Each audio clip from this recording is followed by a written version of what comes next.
حضرت صالح علیہ السلام ایک قوم کی طرف بھیجے گئے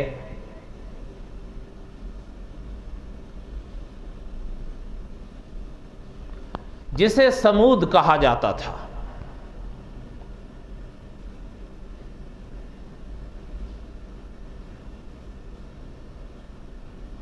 مولانا عبد الرحمن صاحب مظاہری اپنی کتاب میں لکھتے ہیں کہ زمانہ ان کا بہرحال حضرت ہود علیہ السلام کے بعد اور حضرت ابراہیم سے پہلے علیہ السلام۔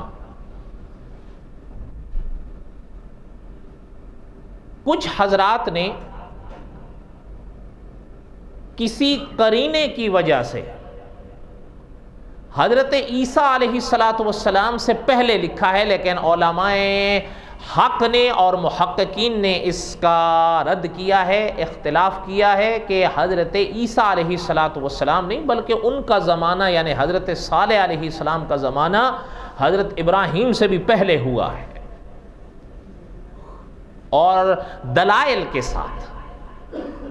بہرحال ایک موٹی سی بات ذہن میں بٹھا لیں کہ حضرت ہود علیہ السلام کے بعد اور حضرت ابراہیم سے پہلے ہوئے ہیں سمود اور حضرت صالح علیہ السلام۔ پھر دوسری بحث ان کے بارے میں کی جاتی ہے کہ اس زمانے میں ان کا مقام کون سا تھا۔ مفتی محمد تقی عثمانی صاحب نے لکھا ہے کہ عرب اور شام کے درمیان میں ان کی وادی پڑتی تھی، اسے اس زمانے میں اور قرآن پاک نے کہا ہے وادی ہجر، اب کے دور میں اسے کہا جاتا ہے مدائن صالح۔ حضرت ہود علیہ السلام جس قوم کی طرف بھیجے گئے تھے اس قوم کو کہا جاتا تھا عاد اولا، اور یہ قوم کہلائی حضرت صالح علیہ السلام کی عاد ثانیہ، یہ دوسری عاد۔ اس کی وجہ علماء نے لکھی ہے کہ اصل میں جب حضرت ہود علیہ السلام کی قوم برباد ہوئی خدا کے قہر سے، ایمان والے اس زمانے میں بچے تھے،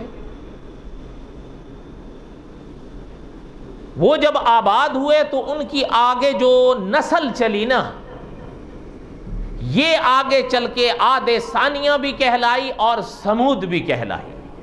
مفتی تقی عثمانی صاحب نے لکھا ہے سمود انہی کے دادا تھے، اور یہ پوری قوم، یہ نسل تو عاد ہی کی تھی جس کی وجہ سے عاد ثانیہ کہلائی، اور پوری پھر قوم سمود سے مشہور ہوئی۔ اور قرآن پاک نے خود بڑے واضح ارشاد فرمایا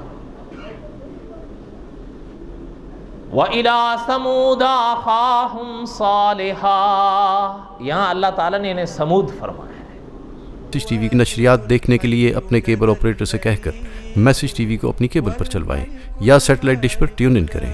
آپ کا اپنا میسج ٹی وی۔